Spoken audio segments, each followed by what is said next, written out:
우리에게 주시는 하나님의 말씀은 구약성경 룻기 1장 6절부터 22절까지입니다. 제가 가진 성경책으로 구약 402쪽에 있습니다.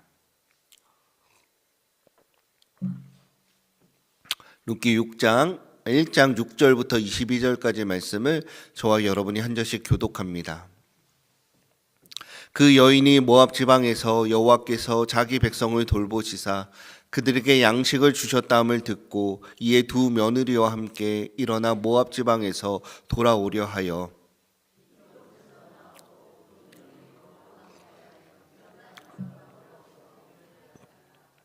나오미가 두 며느리에게 이르되 너희는 각기 너희 어머니의 집으로 돌아가라. 너희가 죽은 자들과 나를 선대한 것 같이 여호와께서 너희를 선대하시기를 원하며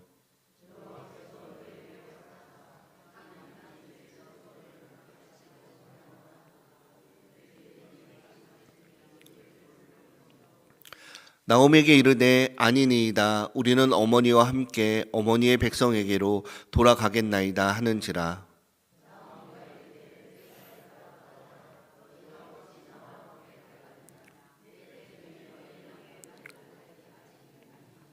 내 딸들아 되돌아가라. 나는 늙었으니 남편을 두지 못할지라. 가령 내가 소망이 있다고 말하든지 오늘 밤에 남편을 두어 아들들을 낳는다 하더라도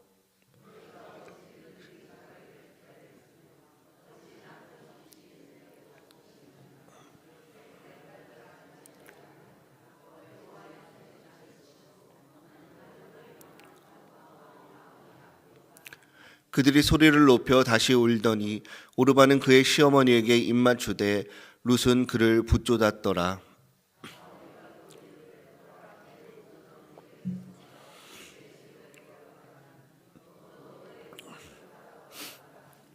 룻이 이르되 내게 어머니를 떠나며 어머니를 따르지 말고 돌아가라. 강권하지 마옵소서. 어머니께서 가시는 곳에 나도 가고 어머니께서 머무시는 곳에 나도 머물겠나이다. 어머니의 백성이 나의 백성이 되고 어머니의 하나님이 나의 하나님이 되시리니.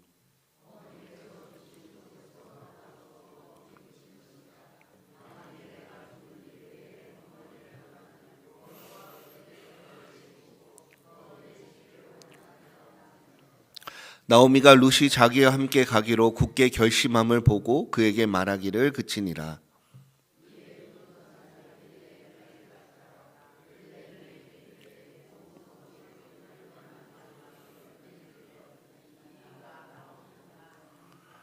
나오미가 그들에게 이르되 나를 나오미라 부르지 말고 나를 마라라 부르라. 이는 전능자가 나를 심히 괴롭게 하셨음이니라.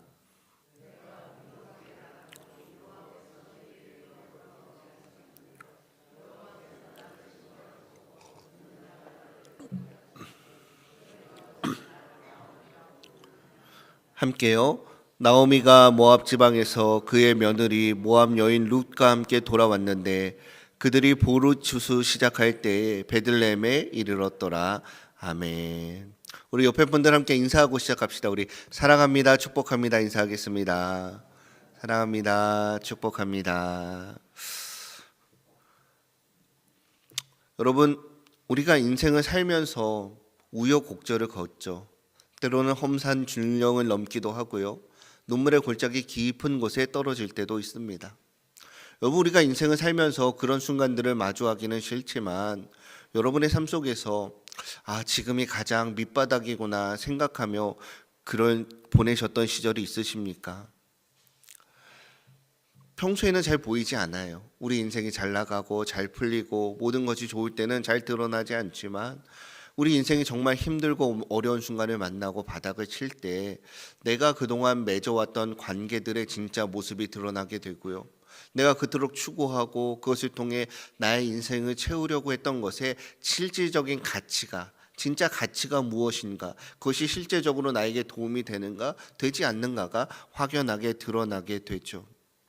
우리가 지난 시간에 살펴보았던 이 엘리멜렉의 가정에 일어난 모습이 그런 것과 같습니다.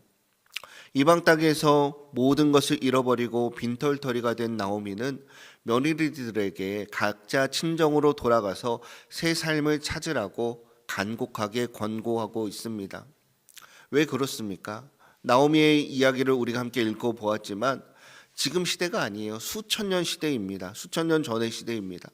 늙고 가난한 시어머니를 따라가 봤자 경제적인 안정도 없고요, 미래도 희망도 얻을 수 없는 것이 당시의 냉혹한 현실이었기 때문에 이 나오미는 그래도 그 며느리들을 사랑하는 마음으로 그들에게 나를 떠나라라고 권고하고 있는 것이죠. 여기서 첫 번째 며느리 오르바는 눈물을 흘리며 시어머니에게 입을 맞추고 자신의 고향으로 돌아가게 됩니다. 하지만 중요한 것은 우리는 오르바를 결코 비난할 수는 없습니다. 오르바는 악한 사람이 아니라 당시의 시대 상황 속에서, 현실 속에서 또 하나님을 믿지 않는 이방 백성으로서 충분히 이해할 수 있는 선택을 한 사람이죠. 그의 선택은 나오미를 향한 냉정하게 돌아서는 배신이라기보다는 인간적으로 감당할 수 없는 한계 안에서 내린 합리적인 결정이라고 할 수가 있죠.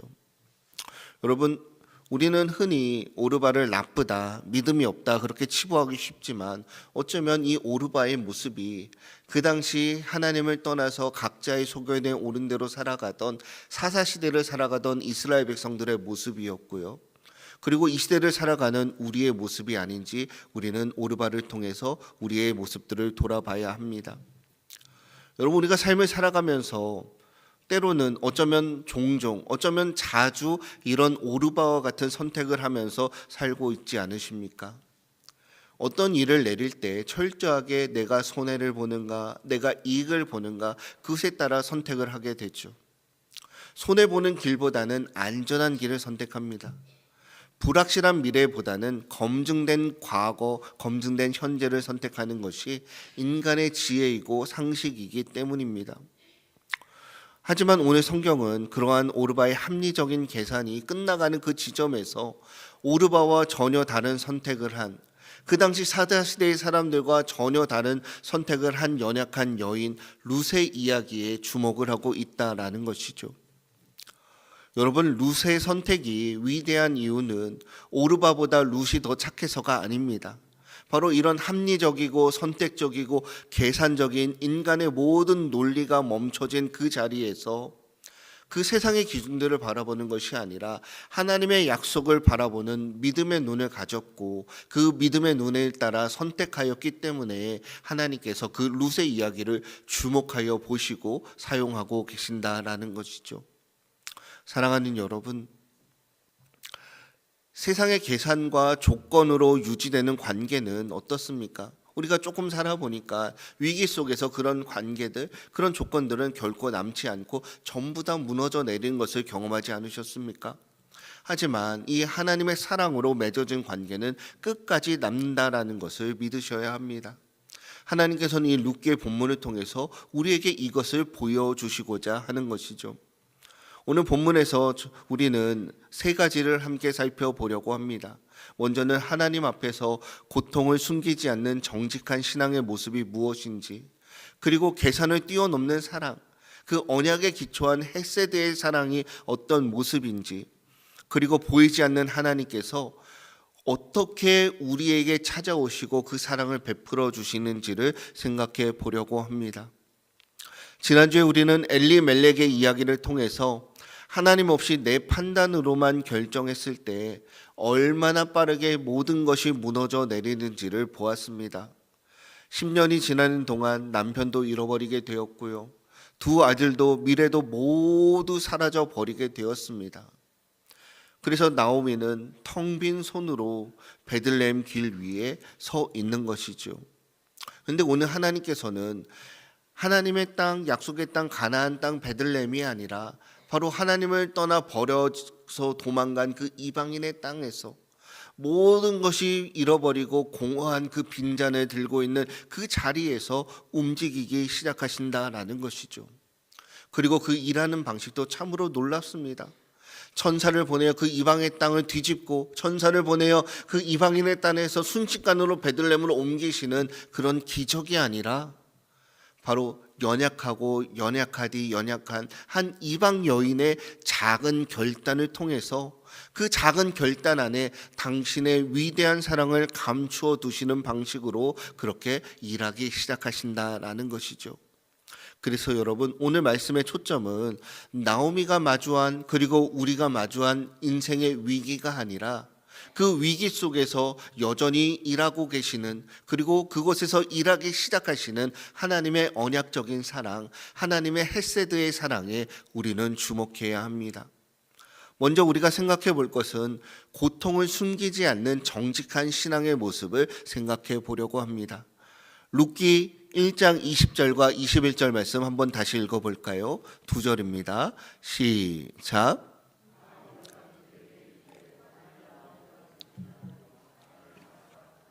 이는 전능자가 나를 심히 괴롭게 하셨음이니라.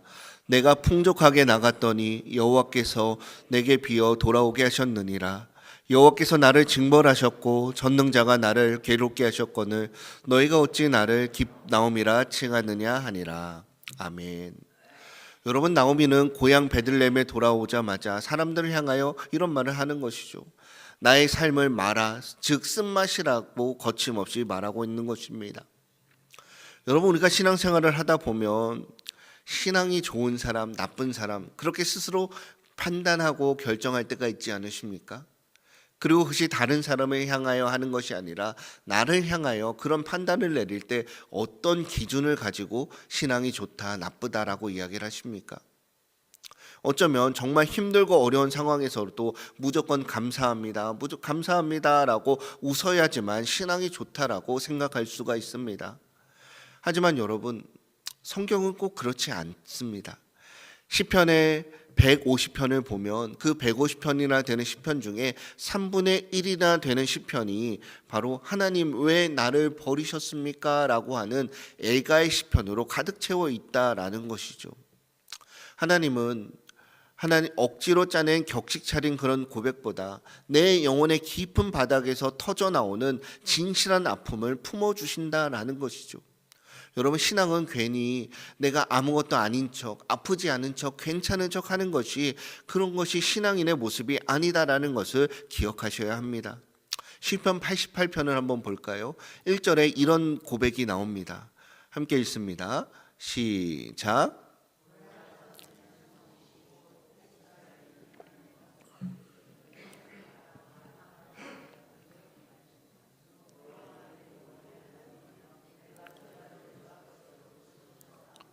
아멘. 여러분, 오늘 집에 돌아가셔서 시편 88편 한번 쭉 읽어보십시오. 외우기 쉬우시죠? 88편. 88 올림픽을 생각하시고 호돌이를 생각하시고 시편을 펴십시오. 잊어버리지 않을 겁니다.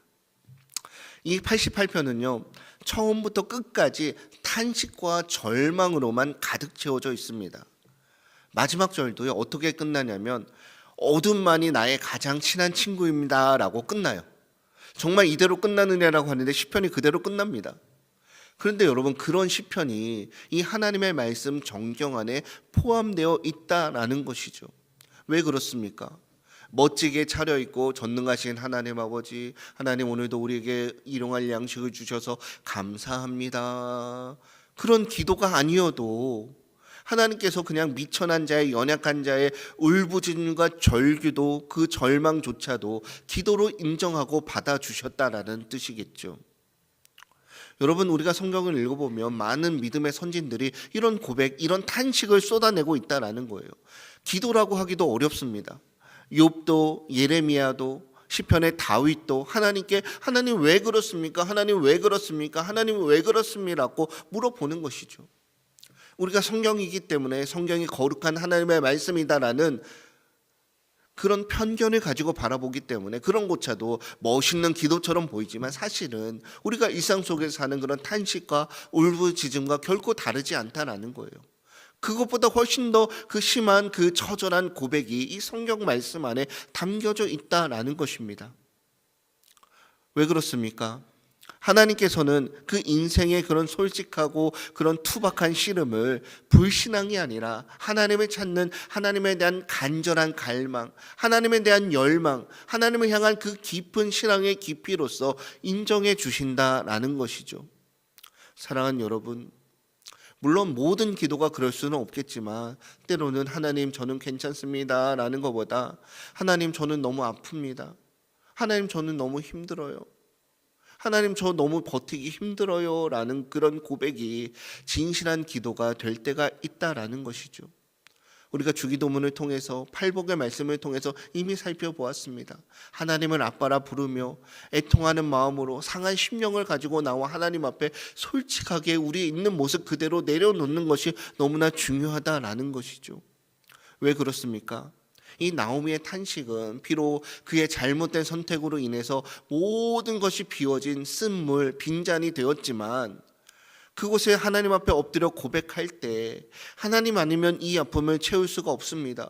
내가 내 인생에 내 손길로 내 노력으로 내 인생을 잔을 채우려고 노력했지만 이것들이 다 없어지고 나에게 아무런 도움이 되지 않습니다. 하나님께서 다시 한번 내 인생을 처음부터 인생의 기초부터 다시 한번 하나님의 은혜로 하나님의 사랑으로 채워주시옵소서, 그런 고백의 기도가 되기 때문이죠. 사랑하는 여러분, 그런 일을 만나지 않으면 좋겠지만 우리가 인생을 살다 보면 이 나오미와 같이 힘든 순간들을 마주하게 됩니다. 아무리 물을 마셔도 단맛이 나지 않고 쓴맛만 나며 한숨과 탄식으로 우리 인생을 가득 채울 때가 있죠. 하지만 그런 자리를 경험하고 계신 분이 있다면, 또 그런 순간들을 우리가 마주하게 된다면 우리의 체면 때문에, 우리의 자존심 때문에 그 아픔을 감추지 마십시오. 그것을 가지고 이 나오미와 같이 하나님 앞에 나와 하나님 내가 너무나 힘듭니다. 하나님 나를 도와주시옵소서. 하나님 나 너무나 힘들어요. 아빠 나 너무 힘들어요. 그렇게 고백할 때 하나님께서는 우리 인생의 빈잔을 하나님의 은혜로 가득 채워주실 줄로 믿습니다.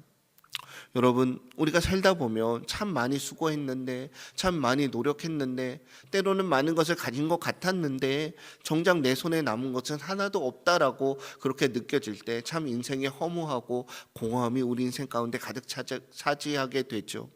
그리고 우리 마음속에서도 이 나오미와 같은 쓴물이 올라오게 됩니다. 그리고 이런 생각이 들지 않습니까? 내가 이러려고 그런 고생을 했나? 그러면서 억울한 마음이 들기도 합니다. 하지만 이것은 우리의 믿음이 없어서가 아닙니다. 바로 인생의 무게를 온몸으로 견딘 자들의 정직한 반응이고요. 그런 반응은 누구나 할 수가 있습니다. 그것을 인정하셔야 돼요. 우리 인간이 한계가 있고 연약한 죄인의 몸을 입고 있기 때문에 그런 한계를 마주할 수밖에 없습니다.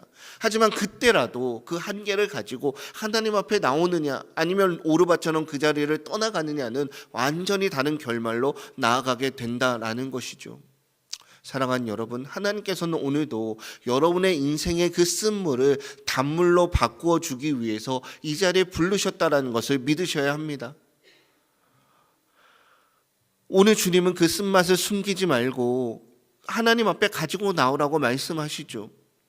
자녀들의 문제들, 건강의 문제들, 부부 사이의 오래된 상처의 문제들, 사람에게 받은 배신감 때문에 우리 마음속에 있는 그 상처들 모두 다 가지고 주님 앞에 나오라 말씀하시는 것이죠. 하나님께서는 그 쓴물을 그대로 두지 않으십니다. 성경 안에 이것을 보여주는 장면이 하나 있는데요. 출애굽기 15장에 보면 광야를 걷던 이스라엘이 마라라는 곳에서 쓴물을 만나게 됩니다. 그 사막을 걷다가 물을 만나니까 얼마나 좋았겠어요. 내가 드디어 오아시스를 만났고 내 갈증을 해결하고 내가 다시 한번 힘을 낼 수 있겠구나라고 했습니다. 근데 웬걸요? 그것이 쓴물이기 때문에 마시지 못하는 것이죠. 그때 이스라엘 백성들은 하나님을 원망합니다. 하나님 왜 나를 이 광야로 데려와서 사막 가운데 나를 이토록 고생시키고 물 한 모금도 주지 않고 이 쓴물을 통해서 그 고생의 깊이를 더하게 하십니까? 하나님 정말 너무하십니까? 아니 너무한 거 아닙니까? 라고 원망을 하죠. 하나님은 그때 나무 한 그루를 그 물에 던지게 하셨고 그 물이 변하여 단물이 되어 이스라엘 백성들의 목을 축이게 하셨습니다. 여러분, 나오미가 스스로를 마라 쓴물이라고 한 것은 우연이 아닙니다. 바로 나오미는 그저 탄식과 불평 속에서 내뱉은 말이지만 마라의 쓴물에 던져진 나무처럼 하나님은 나오미의 쓴 인생 속에 룻이라는 사람을 던져 넣어서 그 쓴맛을 조금씩 바꿔가고 계신다라는 것이죠. 나오미는 아직 그것을 알지 못합니다. 던져진 룻도 그것을 알지 못합니다. 하지만 하나님은 이미 나무를 준비하고 계셨습니다. 하나님은 쓴물을 단물로 바꾸시는, 우리의 어떤 상황 속에서도 우리에 대한 그 사랑을 지켜내시는 언약의 하나님, 헤세드의 하나님이시기 때문이죠. 그것을 믿는 저와 여러분이 되시기를 주님의 이름으로 축복드립니다. 두 번째입니다. 두 번째는 바로 그 순간에 룻의 선택을 보려고 합니다. 그리고 그 룻의 선택 안에는 헤세드의 사랑의 의미가 담겨져 있습니다. 합리적인 선택을 한 오르바와 달리 룻은 자신의 젊음을 포기해 버렸습니다. 자신의 미래와 안전도 모두 다 포기한 채 시어머니 나오미를 따라 운명을 같이 하기로 결단하고 있습니다. 룻이 고백한 어머니의 백성이 나의 백성이 되고 어머니의 하나님이 나의 하나님이 되시리라는 말은 당시 히브리 사회에서 가장 엄숙한 결혼의 서약이나 언약식에서 하는 그런 언어가 바로 룻의 고백입니다. 16절과 17절 다시 한번 읽어볼까요? 두 절입니다. 시작.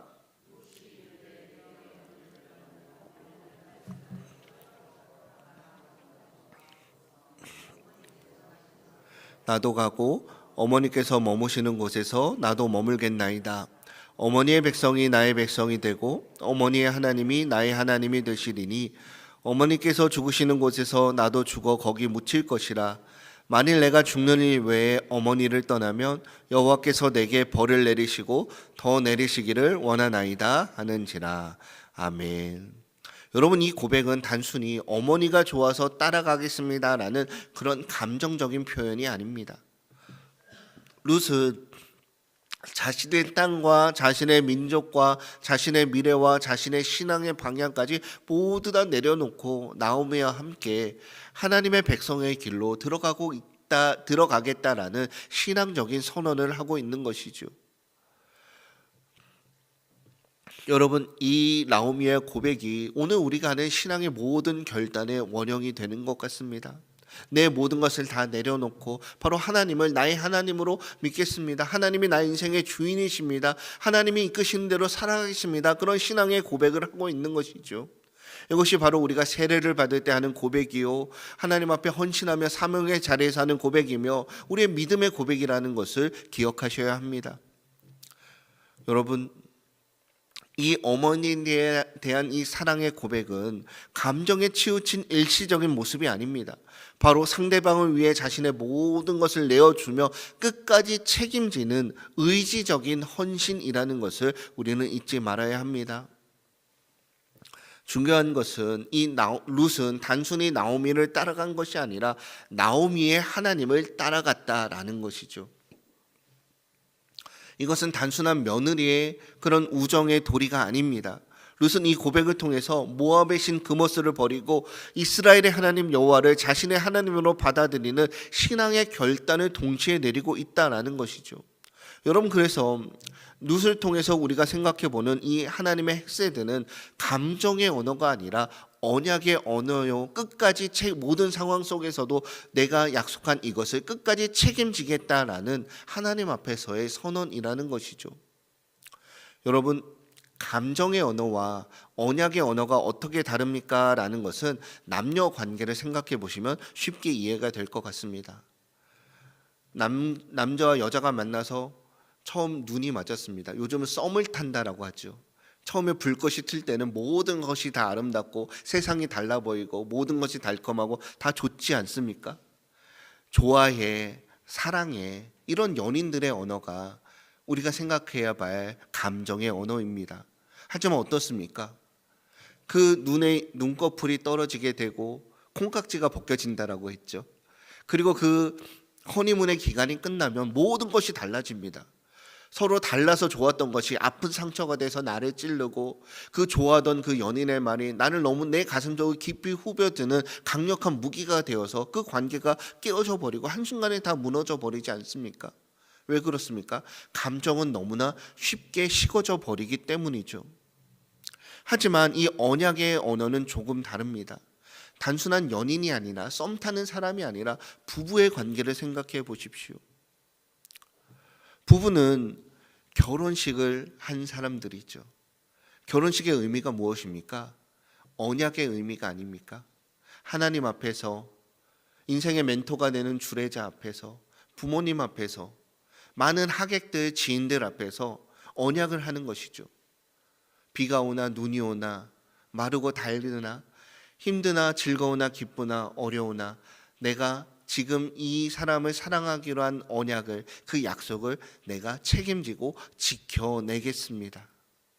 그리고 그 약속이 있기 때문에 때로는 무너져도 때로는 힘들어도 그 약속을 지켜내는 것 아닙니까? 바로 하나님께서 우리에게 이 룻의 모습을 통해 보여주는 헤세드, 언약의 사랑이 이런 사랑이다라는 것이죠. 여러분, 세상의 모든 관계는 일종의 투자입니다. 내가 이만큼 정성을 들였으니까 언젠가 내가 대접을 받겠지, 그런 기대가 깔려있지 않습니까? 하지만 룻은 지금 늙은 시어머니에게서 얻을 것이 아무것도 없습니다. 그것을 알면서도 곁을 지키고 있는 것이죠. 이것은 세상의 계산으로는 도저히 설명할 수 없는 헤세드의 사랑입니다. 여러분, 신이 인간을 사랑하는 증거가 어디 있느냐고 묻는 분이 계신다면 바로 이 계산기를 두드리지 않는 사람의 사랑 안에서 하나님의 사랑의 흔적을 한번 발견해 보시기를 권합니다. 성경은 이 혈연의 관계를 뛰어넘는 룻의 사랑을 하나님의 언약적인 사랑인 헤세드라는 단어로 정의를 합니다. 이기심과 손익이 지배하는 이 계산 세상 속에서 자신에게 아무런 이익이 없는 길을 묵묵히 걸어가는 룻의 사랑은 결코 인간의 본성에서 나올 수 없는 것이죠. 룻의 헤세드는 우리를 끝까지 포기하지 아니하시는 하나님의 사랑을 이 땅에서 선명하게 보여주는 살아있는 증거라고 할 수가 있습니다. 그리고 이 헤세드의 완성은 우리 주 예수 그리스도 안에서 드러나게 되는 것이죠. 우리가 아직 죄인 되었을 때 그리스도께서 우리를 위하여 죽으심으로 하나님께서 우리에 대한 자기의 사랑을 확증하셨느니라. 아멘. 우리가 아무것도 주님께 드릴 수 없는 그런 존재였지만 예수께서는 우리를 버리지 아니하시고 십자가의 끝까지 동행하셨습니다. 룻이 나오미를 떠나지 않았듯이 주님은 죄와 상실 가운데 있던 우리를, 그 이방인의 땅으로 도망갔던 우리를 끝까지 쫓아와 우리를 붙드셨다라는 것이죠. 사랑하는 여러분, 우리가 하나님께 아무런 이익이 될 수 없었던 그 순간에 예수께서는 오르바가 아니라 룻의 자리를 선택하셔서 우리에 대한 사랑을 지켜내셨다라는 것이죠. 모든 것을 계산한 끝에 돌아서지 않으셨고요, 끝까지 우리 곁에 남으셨고요, 오늘도 우리와 함께하고 계신다라는 것을 믿으셔야 합니다. 그래서 우리 성경에서 말하는 모든 헤세드는 결국 그리스도의 십자가를 향하여 가고 있다라는 것이죠. 한 가지만 더 생각해 보려고 합니다. 우리 눈에는 하나님이 보이지 않지만 하나님께서 사람의 손길로 우리를 찾아오고 계신다라는 것이죠. 여러분, 룻기를 쭉 읽어보면 결코 하나님이 전면에 등장하지 않으십니다.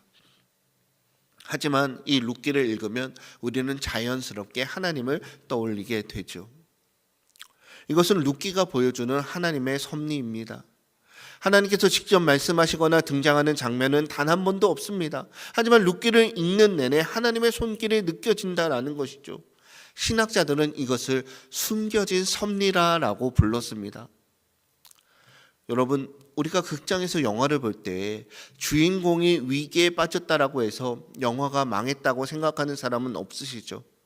화면 뒤에는 이미 결말을 다 써놓은 작가가 있고요, 모든 장면을 치밀하게 준비한 감독이 있습니다. 지금 내 인생의 캄캄한 어둠 속을 지나는 영화의 한 장면과 같을지라도 우리 인생의 무대 뒤에서, 바로 내 인생의 무대 뒤에서, 내 이 어려움 뒤에서 모든 사람과 시간을 엮어가시는, 준비하시는, 이루어가시는 하나님의 섭리가 작동하고 계심을 신뢰하시기를 주님의 이름으로 부탁드립니다. 살다 보면 우리가 우연한 순간들을 만나죠. 우연히 만나죠. 어쩌다 보니 만나게 되죠. 하필이면 그 사람을 만나죠. 하필이면 재수없게 그 사람을 만나죠.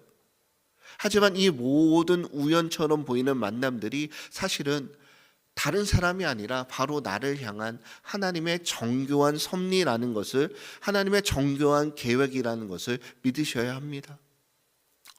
여러분, 여러분의 인생에서 가장 이해가 되지 않는 한 장면을 떠올려 보십시오. 왜 이 사람과의 관계가 있는가? 왜 이런 깨어진 아픔이 있는가? 왜 이런 내 마음의 상처가 있는가? 왜 나의 이런 육신적인 아픔이 왔는가? 왜 그 일이 그렇게 끝나버렸는지 그렇게 한번 생각해 보십시오. 하지만 중요한 것은 그것이 결말이 아니라 아직 우리는 결말을 향하여 가고 있다라는 것이죠. 그리고 마지막 영화에서 엔딩 크레딧이 올라갈 때 그랬구나라고 알 수 있듯이 마지막 자막이 올라갈 때 주님 앞에 섰을 그때에 그 장면이 왜 필요했는지 비로소 보이게 될 것입니다. 여러분, 출애굽기의 하나님은 불기둥과 구름기둥으로 가시적으로 인도하셨습니다. 출애굽기에 보니까 낮에는 구름기둥, 밤에는 불기둥이 백성 앞에서 떠나지 아니했다라고 해요. 그 수백만이나 된 이스라엘 백성들이 어디에서든지 다 보이도록 구름기둥이 있었고 불기둥이 있었다라는 것이죠. 우리 인생 가운데서도 하나님이 구름기둥으로 보여주시고 불기둥으로 보여주시면 얼마나 좋겠습니까? 여러분, 혹시 구름기둥과 불기둥을 보신 분이 있으면 저도 꼭 연락 주세요. 저도 빨리 가서 그것을 보고 싶습니다. 하지만 하나님은 그것을 보여주지 않으셔요. 하지만 우리 눈에는 보이지 않지만 우리 인생에 구름기둥과 불기둥이 있습니다. 바로 우리 인생에 찾아오는 룻과 같은 작은 만남을 통해서죠. 하나님은, 이 룻기의 하나님은 한 여인의, 이방 여인의 결단 안에서, 한 밭주인의 친절 안에서, 한 과부의 탄식 안에 조용히 들어오셔서 일하고 계신다라는 것이죠. 하나님은 때로는, 대부분을 기적이 아니라 사람을 통해서 당신을 계시하고 계십니다. 지금 여러분의 삶 속에서 하나님이 보이지 않아서 답답해 하신다면 혹시 내 곁에 사람 안에 이미 들어와 계신 것은 아닌지 눈을 바꿔 보십시오. 하나님은 마치 무대 뒤에 숨어 계신 것 같지만 사실은 나를 떠나지 않고 내 손을 잡아주는 누군가의 손길을 통해서 가장 세밀하게 일하고 계신다라는 것이죠. 오늘 본문에서 룻은 빈손이 된 나오미에게 하나님의 은혜와 위로를 실어 나누는 하나님의 손이요 하나님의 발이었다는 사실을 우리는 놓치지 말아야 합니다. 우리가 인생의 절망의 밤을 지날 때 하나님이 보이지 않는다라고 탄식할 수가 있습니다. 하지만 그때 내가 방문을 걸어 잠았을 때 묵묵히 밥 먹고 가. 됐어, 나 안 먹을 거야. 그래도 밥 한 술 떠야지. 그렇게 묵묵히 우리를 지켜주는 나의 아내, 나의 남편, 나의 자녀들이 바로 하나님께서 우리에게 붙여주신 하나님의 손길이라는 것이죠. 너무나 힘든데 그냥 어깨를 툭툭 치며 힘내자, 같이 밥 먹자, 같이 차 한잔하는 그 사람, 혹은 아무런 대가 없이 도움을 주는 이웃이 있다면 그들이 바로 하나님이 여러분에게 보내신 룻이라는 것을 기억하셔야 합니다. 하나님은 그렇게 사람들의 환대와 사람들의 연대를 통해서 오늘도 당신의 섭리를 이어가고 계신다라는 것이죠. 그래서 우리는 두 가지로 살펴보셔야 합니다. 먼저는 하나님이 나에게 보내주신 룻이 누구인가 그것을 알아보는 눈이죠. 그리고 그거보다 더 중요한 것은 이것인 것 같습니다. 내가 누군가에게 룻이 되어서 다가가야 한다라는 것이죠. 성숙한 그리스도인들은 내가 위로를 받는 자리에서 멈추지 말고 이제는 우리가 누구를 붙들어주는 사람으로 서는 모습을 하나님께서 우리에게 원하고 계신다라는 것이죠. 여러분, 하나님이 나의 인생에 찾아오시지 않으셔서 답답하십니까? 하나님이 찾아오시기를 기다리지 마시고 여러분이 누군가 인생에 찾아가셔서 그들을 위로하고 그들을 붙들어 주십시오. 그럴 때 우리는 하나님의 놀라운 사랑을 경험하고 깨닫게 됩니다. 왜 그렇습니까? 우리 눈에 룻이 보이지 않을지라도 우리에게는 이미 가장 확실한 언약의 헤세드, 십자가의 은혜, 십자가의 사랑, 그 놀라운 은혜가 있기 때문이죠. 그것을 경험한 사람들은 다른 사람들을 위로하고 그들을 세워주는 사람이 될 수가 있고요. 그것이 먼 사람의 이야기가 아니라 바로 나라는 것을 기억하셔야 합니다. 우리 한번 따라해 봅시다. 내가 바로 하나님이 보내신 룻입니다. 이것을 믿으시는 저와 여러분이 되시기를 축복드립니다. 말씀을 정리하려고 합니다. 하나님은 지금 이 순간에도 누군가의 손길을 통해서 여러분의 찢어진 마음을 싸매주시고 꼬매주시고 사랑을 전하고 계십니다. 지난 여러분의 삶을 돌아보면 내가 완전히 무너졌을 때 나를 버리지 않고 곁을 지켜준 그런 이들이 있지 않으십니까? 그들의 헌신 뒤에 조용히 숨겨진 하나님의 따뜻한 배려를 발견하고 감사하는 한 주가 되시기를 주님의 이름으로 부탁드립니다. 나오미는 자신을 마라 쓴물이라고 불렀지만 하나님은 그 나오미의 이야기를 거기서 끝내지 않으셨습니다. 그녀가 알지 못하는 사이에 하나님은 룻을 붙여주셨고 베들레헴의 보리추수라는 새로운 은혜의 계절을 준비하고 계셨습니다. 우리 인생도 마찬가지죠. 지금은 쓴맛처럼 느껴져도 하나님은 그 쓴 이야기 속에 은혜의 사람을 보내시고 회복의 문을 열어주십니다. 이번 한 주간 여러분이 여러분의 삶 속에 룻이 되어주었던 소중한 사람을 떠올려 보십시오. 그리고 그분에게 고맙습니다. 감사합니다. 당신의 사랑을 통해서 내가 다시 한번 일어날 수 있었습니다. 라고 인사를 한번 전해 보십시오. 또한 우리가 그런 사랑의 통로로서 룻이 되는 결단을 하고 연약한 이들을 한번 돌아보십시오. 그들에게 다가가서 따뜻한 말 한마디, 따뜻한 밥 한 끼, 따뜻한 차 한 잔을 대답할 때 하나님께서 마라와 같은 우리의 인생을 이미 보리추수가 시작된 베들레헴의 은혜로 조금씩 더욱더 풍족하게 채워주실 것입니다. 여러분의 평범한 일상이 하나님의 우리의 텅 빈 자리를 채워주신 하나님의 은혜를 경험하시고 또 그것을 흘려보내는 축복의 통로가 되시기를 주님의 이름으로 부탁드립니다. 우리 다 함께 일어나셔서 함께 찬송하시겠습니다.